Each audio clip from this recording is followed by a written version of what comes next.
Yo, it's your boy H2O. We are back in the building. Man, welcome to the New Balance podcast. Man, it's so good to be with you on today. And as I always say, we have a hot one on the grill, hot one on the stove, whatever your hot one is, we have one in for you today. Listen, man, I have my brother on today. Been knowing this guy, man, for a minute. I thank God, man, for this relationship. I won't really delve into that. We'll pick that Band-Aid as the podcast goes on. But we're in for a treat. Those of you that know we're in the process of starting this 5-part series on community convos with H2O. It's all about the community. It's all about our families. This is going to lead up to our Hope Symposium that's going to be jumping off in this summer in July. I'll talk more about that at the end of the podcast, but we are on here today on purpose, about purpose, and we want to share God's purpose with you on today. When we think about our communities and we think about our families, if you're awake, if you're alive, you cannot help but to see and to feel the cries of help, the SOSs that are being sent out. So we're here today to answer those calls and to answer those SOSs. And today specifically, we're going to talk about one of the most important elements in our families and in our community. We're going to talk to our brothers. We're talking about men on today. If our families are to be successful and thrive the way God wants us to be, if our communities are going to thrive again like they once did, our men are going to have to respond in a different way. Men are going to have to step their games up. Men are going to have to do new math with the new math mind. So today I have a brother on who is the epitome of a man. I think he is a great man.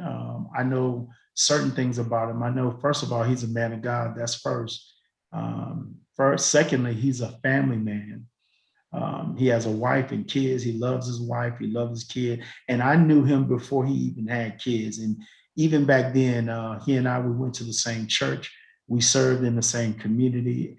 And we've had the opportunity to do some things together, ministry. But even over all these years, through all the different journeys, twists and turns, he and I have stayed in touch. And to see what he's doing in life and what his family's doing is very, very encouraging. So without any further ado, New Balance Podcast, show my brother some love, Minister Dwayne Francis. D, what's up? Thank you for that introduction. Yes, and I just thank God for the opportunity to be here. Yeah. Another opportunity to represent the cause of Christ.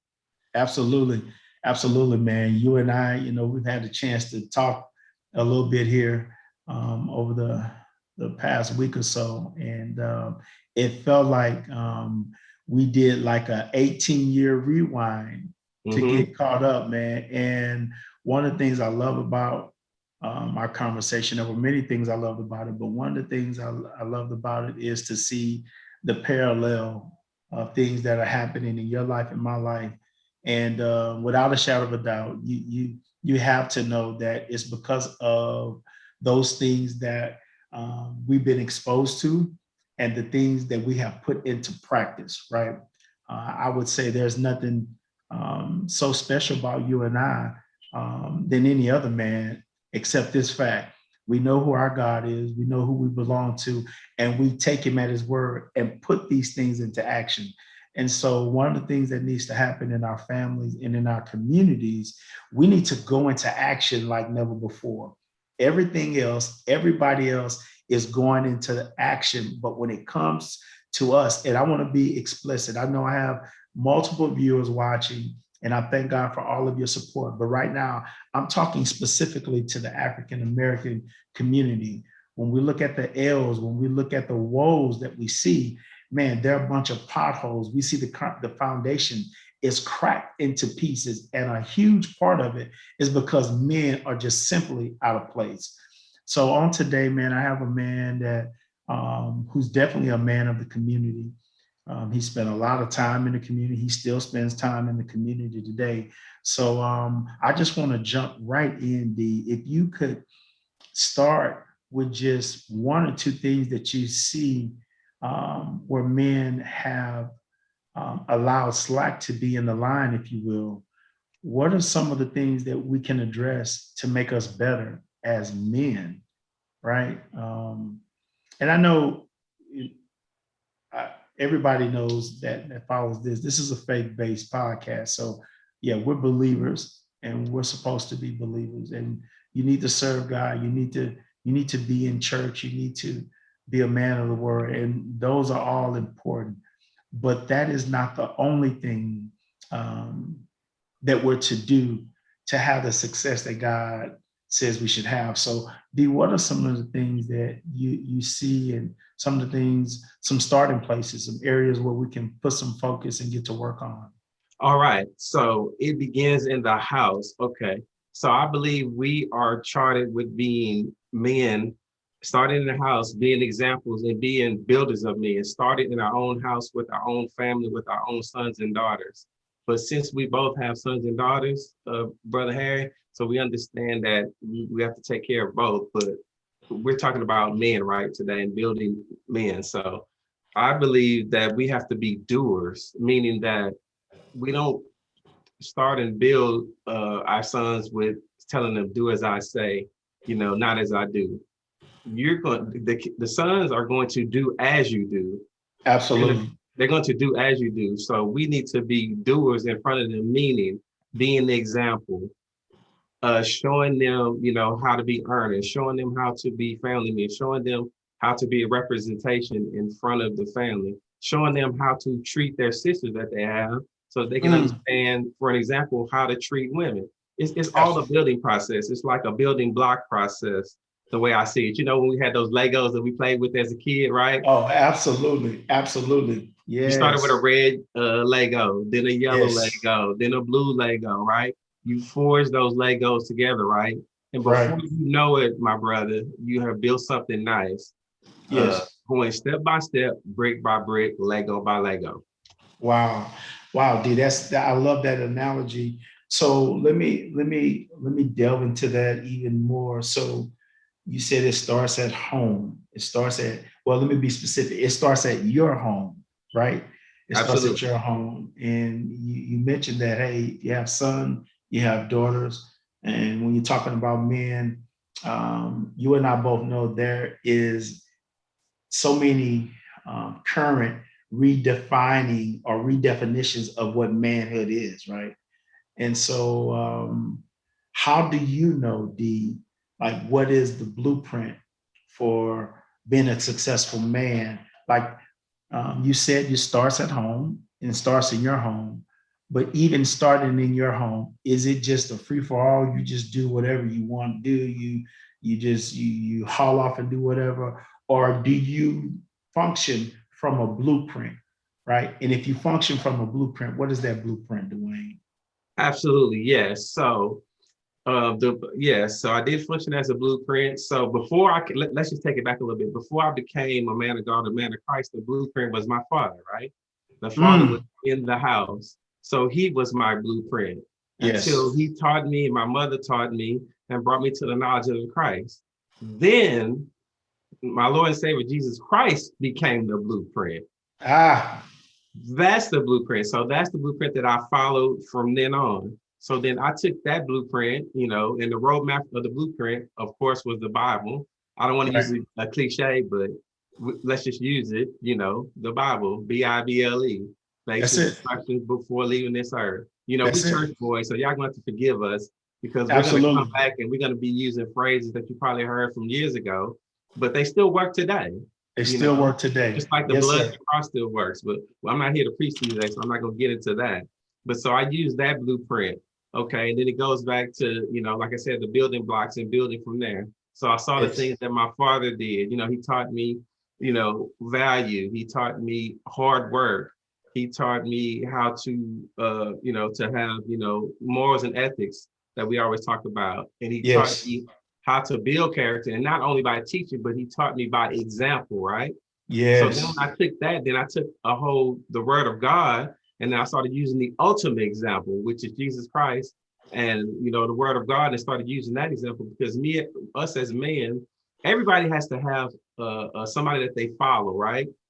So everybody is reporting to somebody, right? So for us Right. to be effective men, we have to first be followers before we can be leaders. Absolutely. Followers before leaders. So meaning that, you know, our roadmap is being a follower of Christ so that we know the way to go to teach others. And then going back to the house, we start with the house with our teaching. Wow. We talk about the ills and the woes of our community.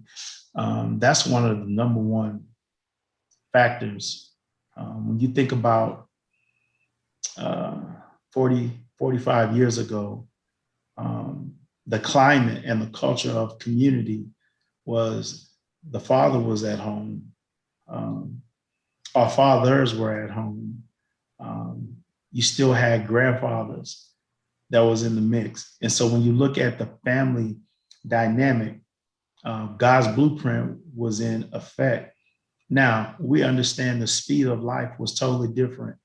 45, 50 years ago, um, we did have moms that worked and the husband worked, but there were a lot of moms who were stay-home moms who were there to raise the kids. They cooked, they did those things. And I'm not, trust me, I'm not saying that's what we're supposed to do. That's what needs to happen. But I want to paint a picture.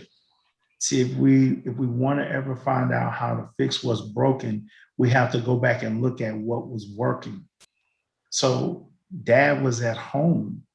Dad was an integral part of what happened in the family. And you said something so critical. Um, he didn't teach you just by talking to you 24/7. He taught you by example. In other words, you never got up before your dad growing up. When you woke up, he was already up. He was already up. Absolutely.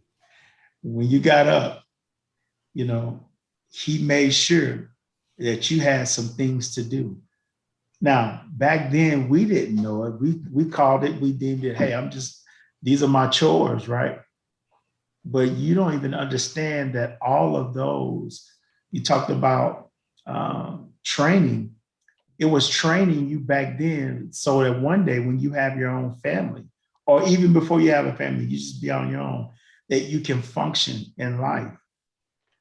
So when you take just that element of training and teaching and having an example, when you look at how far we veered off the road, you understand clearly why our families are in chaos and our communities are in chaos.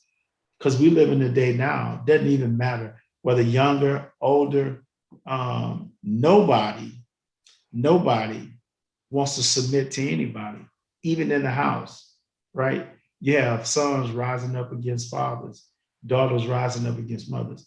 And part of it is that intricate part that God has designed the family to have and to walk in has been removed. So think of it this way, you know, you buy a car today, unless you are just very smart or you have background in mechanic work, most of us have to take our car to the dealership to get it fixed.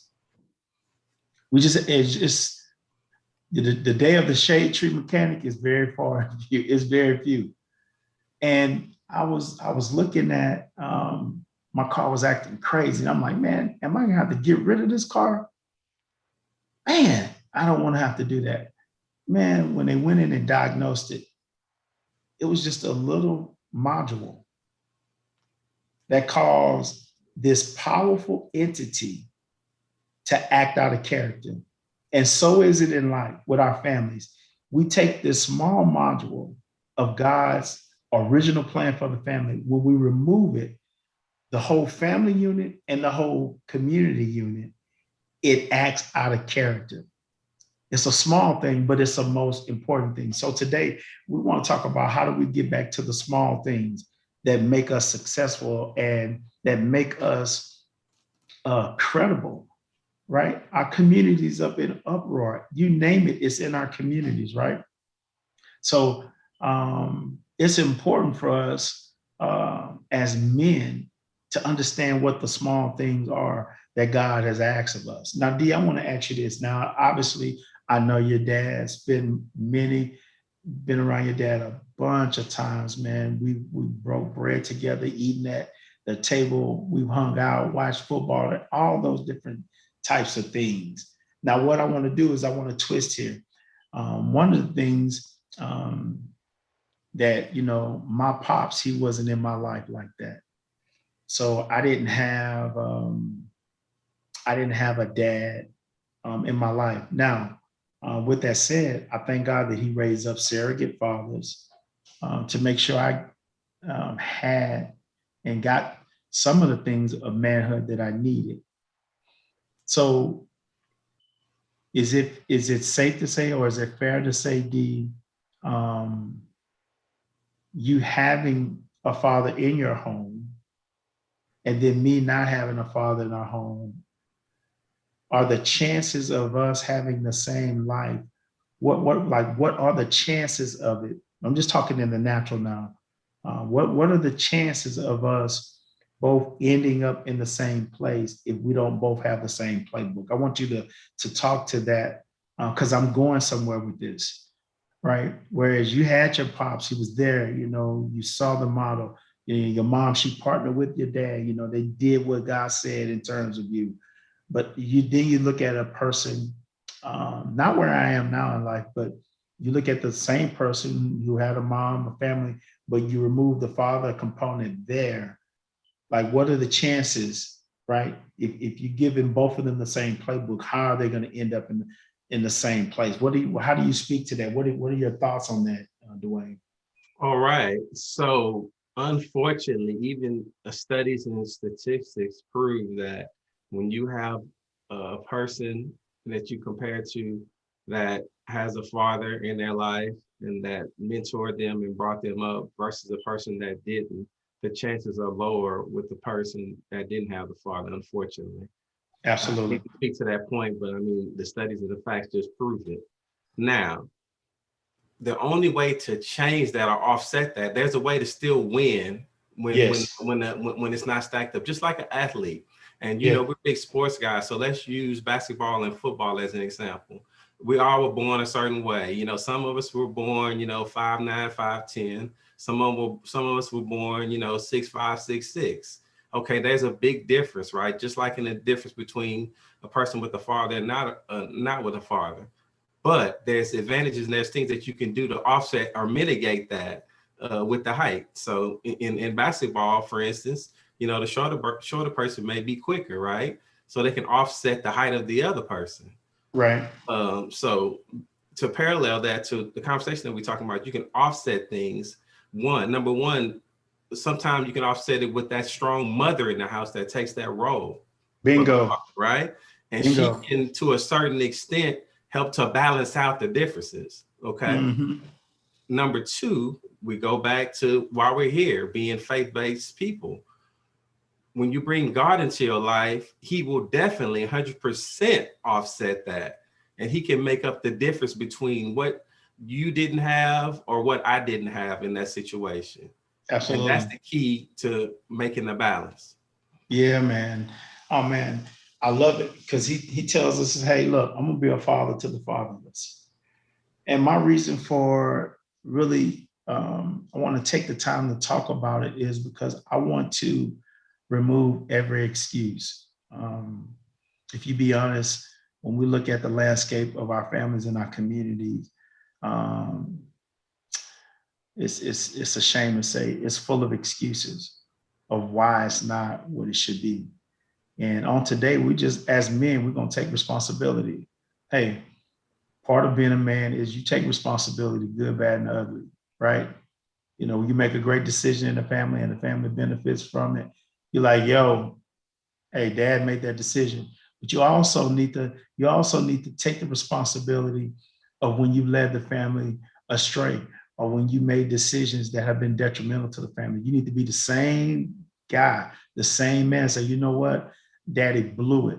We're in Yes. a situation because of my bad decisions, or because of my lack and my ability to submit to God. Whatever the case may be, that's just part of being men. And with that said, when we look at our community, we have to start with the head. God made the man the head of the family, period. I know there are a bunch of models out there. There are a bunch of knockoffs out there. Today, we're not dealing with the knockoff. We're dealing with the real thing. If we really want to repair our families, if we really want to repair our community, men hear the clarion call. We have to get in place, period. And by doing that, I'm almost, this is a no cuss zone podcast, but I'm about to curse. I'm about to say 2 curse words. As men, we need to submit and we need to be held accountable. And I know those are dirty words. Ooh, they dirty, dirty words. Like, man, I'm a man just like he a man. I put my pants on just like he put his pants on. I have a back pocket with a wallet just like he do. But I'm gonna tell you, there are some men who are not like you in terms of their position in life. And the reason our communities and family they thrived the way they did back in the day, because there was a accountability. Yeah, there was an accountability, and there was a commitment to family and to community. Our communities, they thrive because we had more men in place. So D, I want to throw this out at you. In order to get back to that place, what are some of the things we can do as men to make our families better, or make our communities better? You know, in your opinion, what can we do? How do we get back in step? You know, when we've fallen out of step. Okay, so we have to get back to the basics, my brother. And the Okay. what I mean by the basics is we got to get back to our faith. We have to have faith and trust and belief in God that He can help us and that He can deliver us through anything, through any situation, no matter how small or how big. We got to get back to prayer, meaning we got to get back to praying for people. We got to get the family together and pray. Mm-hmm. Fathers have got to get back and pray for their families day and night without ceasing, as the word Right. lets us know and tells us. Right. And that prayer goes a long way and it makes a big difference, a Yes, it huge does. difference. Yeah. You And, know, that goes back to, leading by example. right. And, you know, once we get that prayer back and get the order back in the house, Right. they won't have any choice but to follow us. Anybody will follow a leader if they're being a leader. Right. No one follows, a follower. Absolutely. Yes, sir. Absolutely. You know, that's critical, D.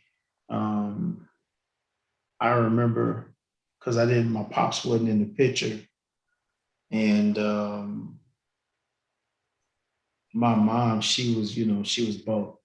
And man, I remember the times her praying. I remember the times her encouraging us in the see nothing days. The grit that I have in life, man, I get it from her. Like believe and believe and continue to believe till you see it. I get that from her. And I think about many times if she didn't have that grit or she didn't have that belief system, I wonder where my life would be, like how I would have ended up. I mean, she was everything and she did everything. And I know a total difference in my family when I'm praying and I'm engaged with them versus when I'm just caught up and don't have time to give to that area. My family is like night and day. I'm like night and day. And I know there are going to be those of you who watch and you may be like, hey man, I'm not a minister like Dwayne Francis. I'm not a minister like you. I don't even, I don't even know if I know the Lord like that. And, I can count times I've been to church on one hand, and matter of fact, church, man, I don't even know if I believe, all these different religions, like what's real, what's not. And um, I hear you guys on here, man, talking about your faith and, becoming a man. I know I'm a man. I need to be better. Like, I don't know if that's the model for me. D, what would you say to the guy that's he's struggling in life, whether he's single, whether he's married, whether he has kids, whether he doesn't? Um, how do we connect? And I don't want to say woo them, but I would say, how do we connect in a way that it can be real and tangible to encourage them that there is hope on this side? What would be your answer to that? What creative concept or what creative idea would you share in terms of that? Because we know that one of the reasons our families have been turned upside down, one of the reasons our communities have been turned upside down, is godless, right? That's the number one reason. So if we're ever going to turn it right side up, that has to be a component. But you understand too, you're dealing with a dispensation and a generation where it wasn't like it was for us some 40 years ago, where we were drug babies. People don't know. They're looking at us. They don't realize, man, we were drug babies. In other words, I was drugged to church. I was drugged to prayer meeting, right? I was drugged to vacation Bible school. I was drugged to choir practice, right? And I'm so grateful, that my mom, drugged me to church, right? So what would you say to that, D?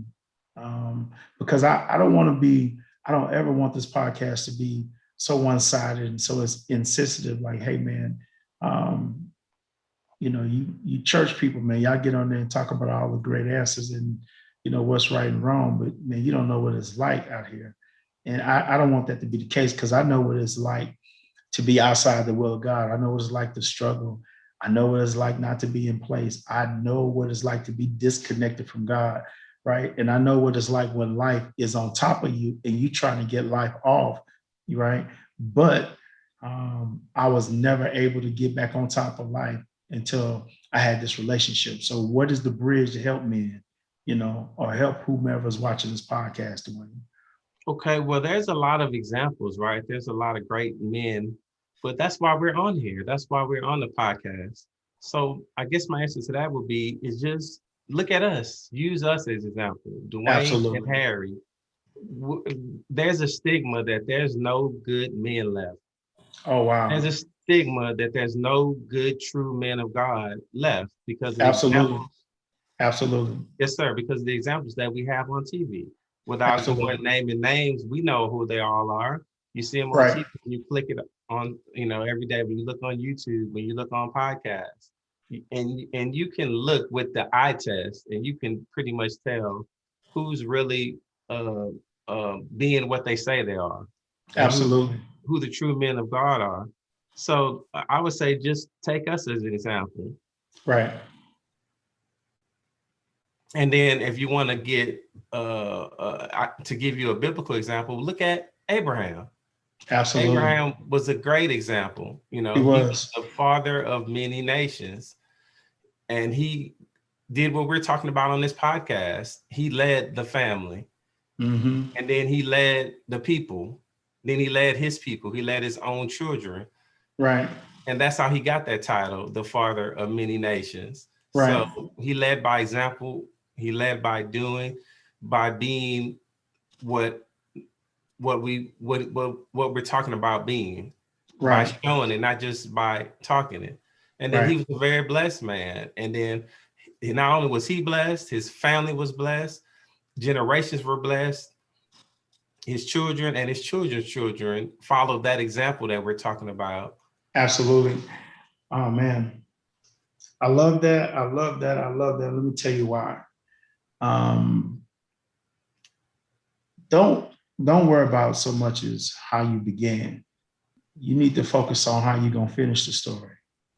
And in that example, Abraham's like 77 years old, and God said, "Man, get up out your people house. Now think about this. First of all, God calls him when he's 77. Do you understand what 77 represents?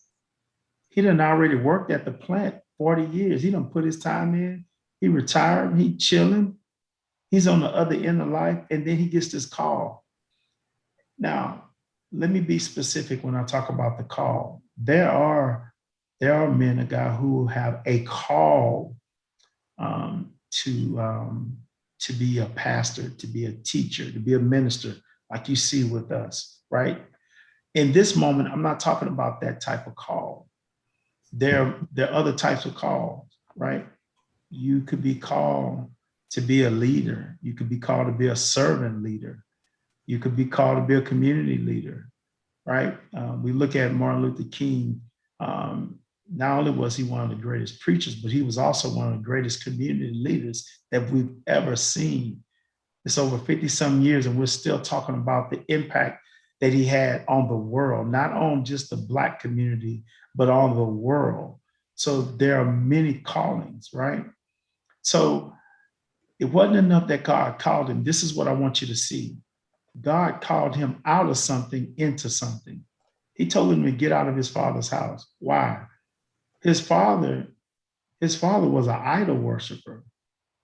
God knew he was going to use Abraham. He didn't want anybody else. Abraham was the guy for the job. But in order to get him to be the father of nations, he had to get him out of the place that was holding him back. So if you're watching this, you don't have to be no pastor. You don't have to be no teacher. You don't have to be no minister. You're a man, right? There are some things that you may not even be aware of that are holding you back from being successful, just like Abraham. They didn't talk about him just being some bad guy. He was in a place where there was bad behavior, there were bad examples. God plucked him out of it. Well, let me say this. God gave him an ultimatum. God told him to get out. Now, he had a choice. He could have stayed and disobeyed God, and we know what the end result would be. But obviously, he obeyed and rewrote history. And so I'm telling you, you may be making bad decisions, being in a place full of bad decisions. I'm telling you, you can make a choice today. You're listening to me and Dwayne, you can make a choice today, right? And do something that's not only going to impact your life, but it's going to impact your children, whether you have children or you're going now or you're going to have them later. If you're not married, your future wife, your grandkids, just off of making a decision. Now, he had to learn things along the way, right? Excuse me. I'm constantly learning every day. I promise you. I promise you. If I bring my wife in here, she'll testify. Yeah, he's still learning, right? But it's no knock on it. It's not knock on it. I'm nothing like the person I was, right? And that's all because of the decision that I made. You know what? I need some accountability. I need to be submitted to something greater than myself. Yes.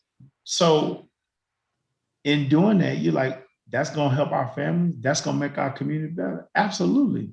So think of this concept. So whatever neighborhood you're in, you have streets that are on the right side and the left side of the street. If you start with house A, you get a man that's in place that says, you know what, I'm going to take my family and we're just going to have a better life. We're going to go to the next level. We're going to do the right things in life, right? So he begins to work on his house in house A. Then across the street in house C sees the results of what's happening in house A. House C decides they're going to partner with house A to find out, how did you do what you did? We can see the distinct change. Now house C and house A have synced up. Now, just in that two houses, the community has already gotten better. You say, well, I disagree with you. No. Listen, I told you about the car. It's a small thing that makes the thing act out of character, right? The state our communities are in, the state that our families are in, it's not something that's going to happen overnight. It happens over time. Abraham became who he came. It was over time. It didn't happen overnight, right? We saw Abraham, he still dropped the ball. He had a moment where he could have been a man of God, but he lied and said his wife said, she ain't my wife. No, this Yeah. ain't my wife. This not my wife. It's not. It's not. And I'm gonna tell you how powerful it is when we talk about generational curses. The same lie he told his son told. Do your homework. So as men, if we don't correct wrong behavior, all we do is pass it down to our kids. So when we look at the state of our families and we look at the state of our communities, the reason that it's turned upside down is because it has been over time decayed. How do you get rid of decay? You have to go in, irrigate it, and build it back up. That's what we're doing today. We're just sitting down having this conversation, right? Two men of God who love the Lord. And not only do we love the Lord, we love our families, but we also love your family. And we also love the communities that we live in. And we just desire, hey, it's got to be better, but it's got to start with the head, right? And so, Dwayne, man, that's a powerful example of Abraham. Abraham he's some kind of biblical character. There's so much to draw from his life. And you have to get to a point, man, hear me. You got to look in the mirror and you have to look at the things that need to be fixed.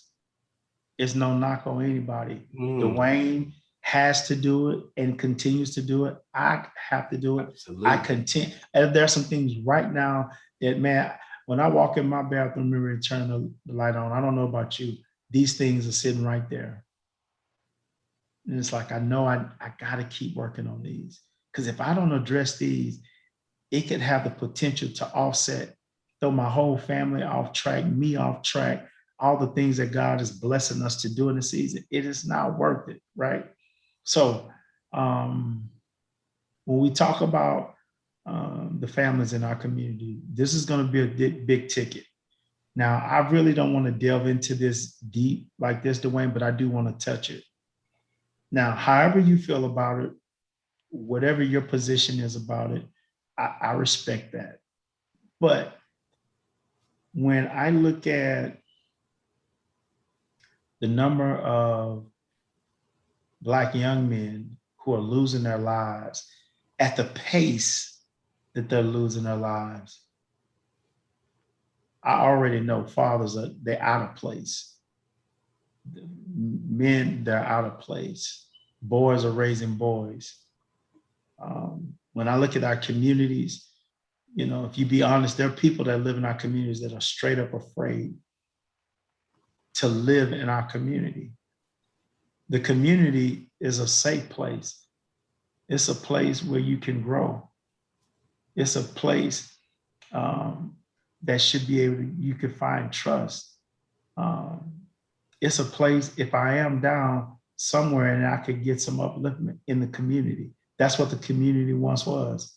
Come on, D, you remember a time, man, back in the day, you might have ran out of eggs. You could go next door and get a couple of eggs. Hey, man, y'all got some sugar over there? Yes. I don't know if you can go next door and get a couple of eggs now. No, it may be a threat to someone these days. Back in the day, I remember taking a risk with your life these days. I remember, man, we go out of town. My dad would go next door and say, hey, we're gonna be out of town a couple of days. Would you watch the house? We didn't have Home Pro security. We didn't have Brink security. We didn't have that. We had the neighbor next door and the neighbor across the street. That's when we had our neighbors, and that's when neighbors talked, and that's when it was true community back in those days. Yeah, my dad had to work, my mom had to work. I had to walk home from school. You understand? Miss Clarice and them, they were gonna make sure, hey, y'all get home, get inside to your mom. There was a neighborhood where all of these things were playing. Like those things have been lost, and we have to get them back. It's important, right? It's important, right? And you said, well, man, you're talking some old stuff. Neighborhoods ain't gonna ever be that way.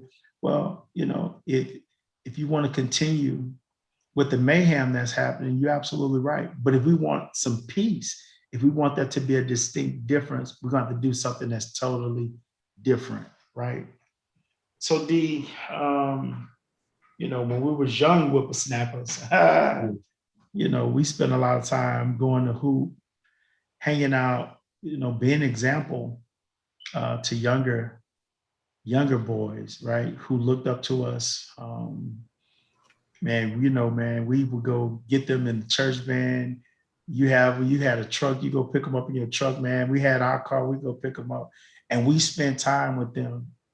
And I happened to run into one of these young men. It's been about 4 years, 5 years now. He actually lived on my route in Pearland. I'm talking about, I can say his name, Chauncey. And I hadn't seen him, man, since, we left, the ministry that we were part of. And man, he began to tell me all of the things that my relationship meant to him back then. Wow. How coming and picking him and all his brothers and sisters up, bringing them to church, them working with them in a choir, us going to the park, playing basketball, us going to have little picnics, sometimes them being able to come over to our house, the work we did in the ministry. I had no idea that my life had that type of impact in his life. And so when I met him, I met his wife, his kids, man, he's doing well in life.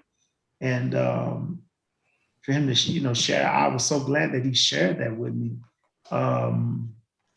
It was a blessing to know that you had made a difference in somebody's life. And so hearing those words like, man, we got to continue what we're doing. I don't believe the status quo or the statistics. And so when you think about that, Dwayne, how important is it for us as men to give back in our communities? Now, I'm not saying you have to do it in that way, but you should find some type of way to give back to help the community that helped birth you. What would you say to that, Dee? I would say that's very important to do. And we have different ways we can do it. Obviously, it depends on what background we're from and where we at. But just for an example, for me, the best opportunity that I have, just because the world that we live in now, it's not like when we were kids where you would go door to door and you would, interact with different people, different children, and, talk to them. People would pick us up and take us different places, and we would, do the same. We really can't do that as much in this time just because Absolutely. of the times that we're in. Absolutely. So in my mind, it would have to be more of an organized type of position. So, people that have community outreach areas would be one. But for me, it's just simply the church. The church is probably the biggest place where we all get together and join together, in a safe environment where we can interact and reach out and do those acts of kindness and community. And I actually came up with something that I do just as a personal example, and I call it RAKS, RAKS, random acts of kindness. Absolutely. RAKS, random acts of kindness. Right. You can never show anybody too much kindness. And kindness can be in many ways. It can be in the form of, helping people, speaking an encouraging word to them. Yes. Of course, it can be you looking at the person and seeing something that they need, seeing at the need that they may have, and meeting the need, not putting the need on someone else. Right. So, if you see somebody, they need a pair of shoes, don't do like some kids did back when we were in school, talk about the person or ridicule them. You see it, you see the problem, you handle the problem. That's it. You give a pair of shoes, That's it. You see a brother needs clothes, you give him a suit. Yes. You see they need something to eat, you meet the need. You don't do like the rich man did with Lazarus, and you don't put it off on somebody else, and you don't tell the person, "Oh, I'm gonna pray for you. I'm gonna bid you Godspeed." Wow, That's you give incredible. that person what they need. If Absolutely. they need a few dollars, if they need something to eat, you can take them out to eat, or you can buy them something to eat. Right. It's that simple. I like that. We got to get back to RAKS, right? RAKS was a natural part of our community. And where did it come from? It came from our families. Yes. That's where RAKS came from, right? we have to get back to racks. And without being so deep, I want this to be so simple. I hope that, well, let me say this, man, we're not putting you down. If you're a man listening to this, we're not, man, listen, no put down. We're not trying to make you feel bad. It's two brothers that's been on this journey for a little minute. And we've experienced highs and lows. You know, trust me, man, we've had our share of missing it. We've had our share of bumping our heads. But I will tell you this, on this side, it's so much better. And when you think about life, how short it is, how precious it is, you want to make it count. Now, I'll say this, to see the state of our families and our communities is heartbreaking. It keeps me up at night. It keeps me on my knees. It keeps me in the face of God, asking God, like, how can I help, or how can we help? Like, who are the people that we can connect with that can make things better for families and for our communities? Because if you can ever have hope, the possibility of being better, the possibility of getting better is always there. But when a family loses hope, when a community loses hope, that's a devastating place to be. And there's sometimes I feel as though that we've lost hope when they look at our family units. It makes me feel like we've lost hope when it comes to our communities. You know, I know one community in particular, I won't say the name, but you know exactly what I'm talking about, Dwayne. When I drive through this community, man, and I look at the state, I'm like, what in the world happened? Like, what, does anybody else see this? Like, what else is anybody concerned? Are we going to do, listen to my words. Are we going to do anything about it? And, but what I understand, that community is just a microcosm of what we see across the globe. That's what we see happening. But this particular neighborhood, because it's near and dear to my heart, and you know, I spent time there. It's like, man, what in the world? You know, how can we turn it? And I do want you to know, I'm talking about how can we make it better. We're talking about ways to make it better. I want you to know we can make it better. We can turn it around. It starts with just one. I use the example with house A, house C. I should have just said, you know, Francis house, Hickerson house. And as men, I want to say this to you too. I'm older than Dwayne, I think by a year. I think it's by a year, Dwayne. I think I'm a year older than you. That's right. A year older than you. But let me tell you something. You can learn from anybody. Absolutely. Just because I'm older than Dwayne doesn't mean I can't learn anything from him. I've learned a lot of things from Dwayne. And Dwayne, to tell you, we hadn't necessarily have some deep conversations about him. But my grandfather taught me something. He said, man, if you want to know something, he said, if you watch and you learn, and then he said you imitate it, he said you can get those results. I don't know how much plainer it can get. Now, if you want to know the intimate details, absolutely reach out to the person. Be like, hey, man, I see how you do X, Y, and Z. Can you show me? Can you teach me? Or can you point me in the direction how to do that? Right? And I want to be open and honest about it. That's how we get better. That's how house A encourage house C, or vice versa, right? So if you watch it today, man, I want you to stop where you are. Just stop. You know, get your phone, get your iPad, or get a tablet, and just write down some things. You know what, man, I could be better here. Now, when you write those things down, don't stop there by just writing them down, right? Put them to action. You may only start with one thing. You know what? This week I'm gonna focus on number one.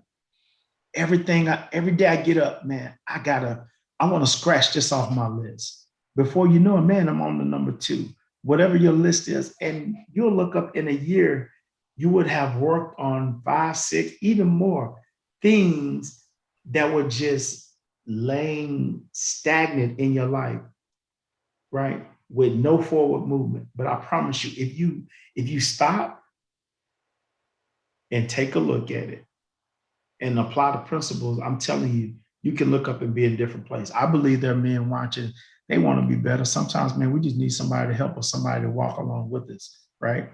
And man, this having D on, I asked him, he said, yeah, I want to come on. Let's talk.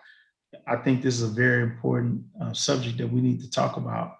Now, when we talk about our families, D, one of the things I love about you and your wife, y'all are almost 30 years in this thing. And one of the things that, oh man, marriages are up on the attack like crazy. But if you could encourage men that are watching, men that are in that community, and men that want to strengthen their families, what would you tell them? What would you give them in terms of staying power and making it through the tough times as it relates to your marriage?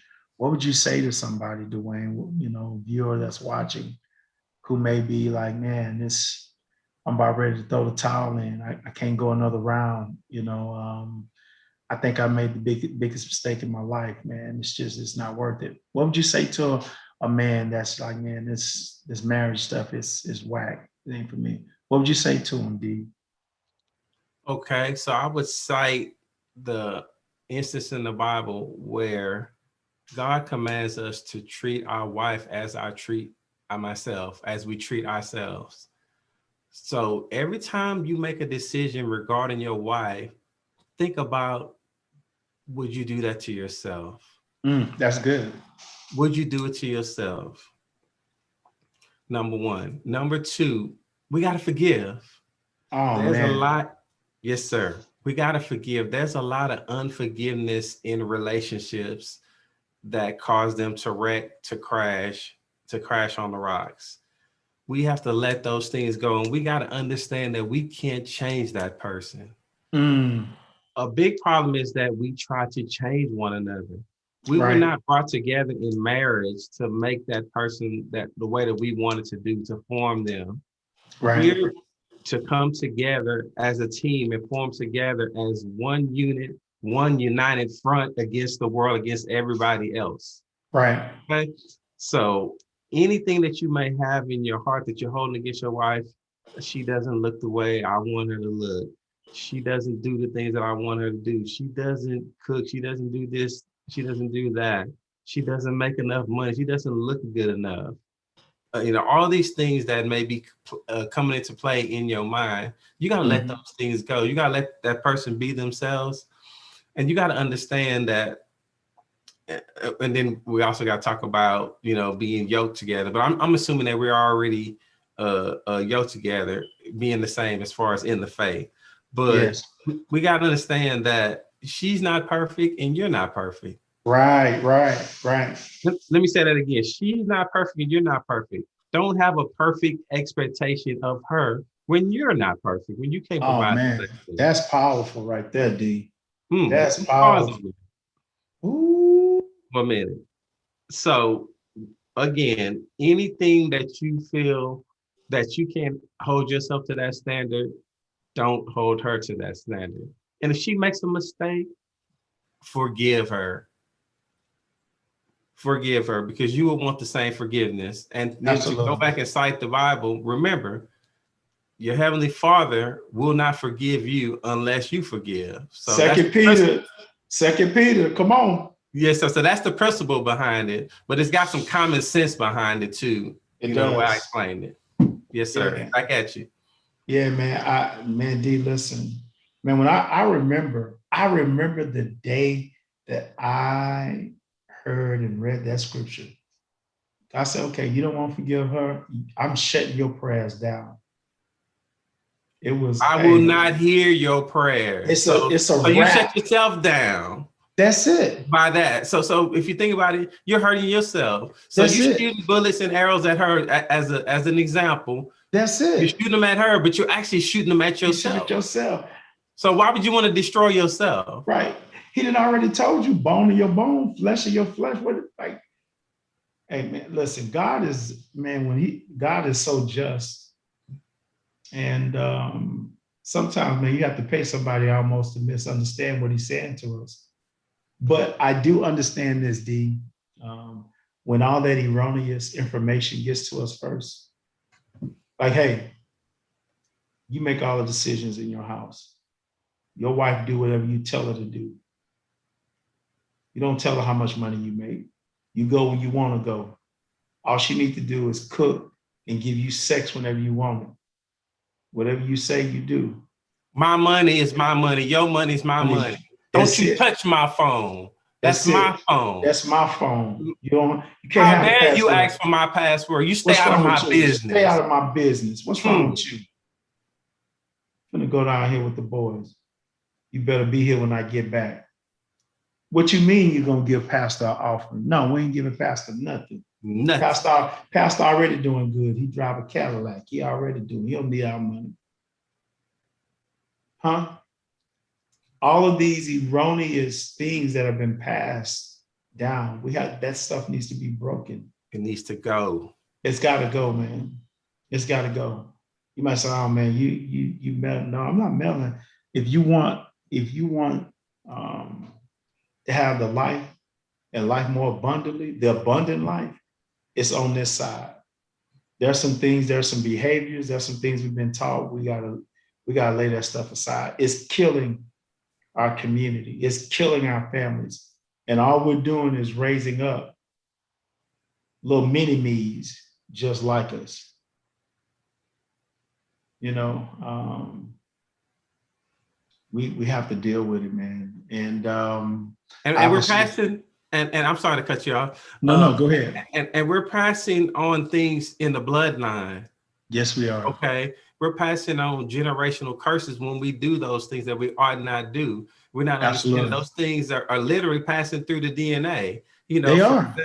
For example, you know, let's just use a common one, you know, drinking and alcoholism. I had that in my family. That came from my father. He wasn't always Minister Walter. Wow. He started off a fighter in the streets, going to bars, playing pool, you know, playing for money, getting in fights with people, knocking people out, coming home drunk with bloody hands. Okay. So the natural progression is, I see that, right? Right. That's going to transfer over to me. Absolutely. But I had a praying mother. Yes, sir. And she broke those things, and she did not allow those things through prayer and supplication and asking God to stop those things. So therefore, they didn't transfer over to me. So I wasn't a fighter. I wasn't a drunk. I wasn't an alcoholic. I actually chose to go the other way because I wanted to be an athlete, right? Right. So I didn't want to take or put anything in my body that was going to slow me down and make me not as good as I needed to be or wanted to be. Absolutely. So then I took that same principle and I applied it to the children that I have now, did the same thing. Broke the generational curse, stopped in the bloodline at my level, which was already stopped, you know, with my mom, but I made sure that it didn't continue for me. Stopped at that level and prayed it. And then I'm raising up what I deem to be some good kids. They haven't given me too much trouble at all. Actually, no trouble at all. Some upstanding children. And the curse of their grandfather did not transfer over. That's powerful, man. I'm a living witness to that. You know, people know I'm open and honest about, my life. And of course, anybody on here know, if they speak against my pops, we're going to have some issues. But I share it so that we can help people. My dad, he didn't have, he had some hiccups in life. And because I saw those, I made up in my mind, it's just like some things I'm just not going to do. Now, one of the things with drugs and alcohol, I was like, man, I ain't doing it. Now, I will admit, when I went to college, I did try alcohol, right? I had a little stint where I thought I wanted to drink. And I tell people all the time that was maybe like a 2 or 3 year stint. And then one day, one day, Dwayne, I'm at the crib barbecuing. And when when you enter that, it's like, that's what you do. You go get your 6 pack and you crack it open. And I'll never forget. I was out there barbecuing. I went and bought the 6 pack like I had been doing. I can't, man, I never finished a 6 pack. I would always drink one or two beer. And man, this day I went to open it. When I opened it, I just asked myself a question like, what are you doing? What are you doing? It's simple, man. Like, what are you doing? Now, I'll be honest, that was the beginning of the transformation. I didn't drink it. I left it outside. And it was later on that year, man, a night, man, in the club, celebrating the 4th of July. I'm in there drinking. And man, the Lord, I'm telling you, if you ready to change, man that's listening to this, if you ready to change, I promise you, you can change. Man, I put that stuff down, never pick that stuff up again. I mean, it never had no place in my life because I clearly understood the devastation of it. And I Now, was like, go ahead. let me intersect. Now, I have a question for you. Yes. You had a voice from within that was you saying to yourself, what are you doing? Did you Yeah. hear another voice from on high, if you want to call it a higher voice, saying, Right. did you hear it in your ear? What Right. are you doing? As in, what are Absolutely. you doing, son? What are you Right. doing, my son? Right. Back then, I'll have to be honest. The voice of God back then sounded like my mother. She was my first pastor, if you will. I knew things about the word, but not like now. I can honestly say now, the voice of God, it sounds like His word. The voice of God sounds like my wife many times, right? Yes. Um, um, I don't want to get too deep into articulating the voice of God, knowing when God's speaking. But there is a place you get to where you know His voice. He said, your voice, my voice you'll know, and the voice of strangers you won't follow. There is a place, and I know His voice. But back then, I'll be honest with you, that day, um, it was in almost like my mom's voice, like, what are you doing, son? Like, you're doing something you promised me you would never do. You promised yourself you would never do. But that night in the club, that was the voice of God because it was like, it was a season of things that was happening. It was like, you talk about prodigal son, man, I was the poster child for the prodigal son. I was running. And man, it just got to the point where my life had broke down so bad. And this is crazy. I knew that I should have came home. I knew I needed to come home. But that night, it wasn't that anything was, well, things were, my life was in a bad place. It's just, man, have you ever been somewhere? Just imagine being in a busy place, all these people around. And so in this place, it was a weekend, 4th of July weekend, club jumping, wall to wall. I was there, but I wasn't there. Almost like an out of body experience, if you will. It's like that whole night was a blur. I just remember what God said to me, like around 1 something in the morning. And I tell the story, man, I left there and I drove there, but I walked to the church that I was going to. I left my car there. I was in such a daze. I don't know what's going to happen with the rest of my life, but I know I got to walk out of this place. And the reason I walked to the church was it was representative of me. Like, I'm walking away from here and I ain't never coming back. Yeah. That's what it represented for me. Now, obviously, it was just like, well, shit, I could have got in my car and left, but I was like, I need to do something that's going to demonstrate it. And for me, walking all the way to Highway 3 and then all the way down, that's what it demonstrated, D. So I know what it's like to be in that place and have to make those choices. So I wanted to be open and honest, and us have some open and honest dialogue, because I believe men are asking, they're seeking, man, life where we are now, life is is putting the grips on. And there are men that's asking, man, it's got to be something more. It's got to be something different. So, man, this has been a great podcast, D. Man, I think we have definitely helped some brothers, or at least, if not help them, give them some starting places or give them the opportunity to take a look. And I'm going to tell you, man, hear me when I say this. I say it all the time. I'm going to say it again today. Man, I'm one from among you. I am one from among you. I've sat where you've sat. I've had the thoughts that you're thinking. I've had to ponder the things that you're pondering. But I also know what it's like on the other side. And it's sweet over here. Not without problems, not without trouble. I ain't saying that. But I'm gonna tell you, I have the equalizer. So it don't matter what I come up against, I'm gonna win. And then I have brothers like Dwayne that I'm accountable to. See, let me break this down to you. It's both of us. If I saw Dwayne doing something out of character, we have a relationship enough where I could go to D like, hey, D, you tripping, man. That you straight tripping. You messing up. If D saw me doing something that's out of character, something that's detrimental to my family, like, hey, I would not do that if I was you, homeboy. That's not a good look. And I'm telling you, if you don't have those friends in your life, I'm telling you, you need a new set of friends. I'm looking you dead in your eye. I don't care who you are. I don't care what level of life you live.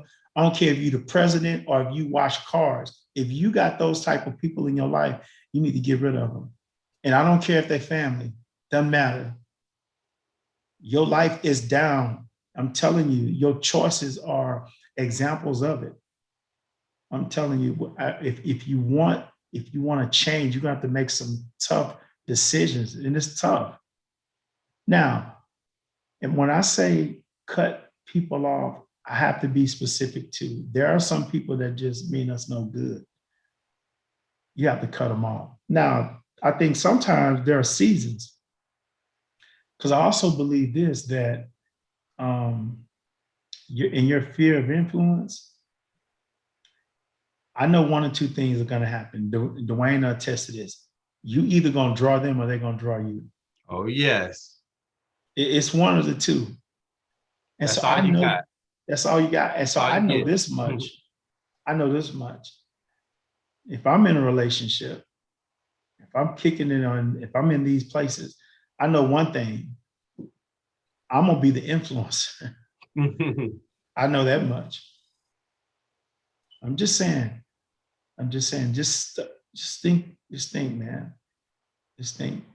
This podcast, like I say, man, this one is totally different. You may not have all the bells and whistles for you. Today, we just want to have a conversation. We're going to be talking about our community more over the next 4 weeks.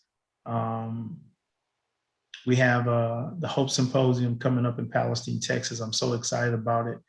I've spoken to the team, all the team that's going to be there. We need you to go register, right? Register. Go to Eventbrite, type in Hope Symposium. The link will come up. Click it, register your family. We have a lot of exciting things. Listen, our speakers, they're gonna be really great. They're bringing some materials to give away to be a blessing to families and to the community.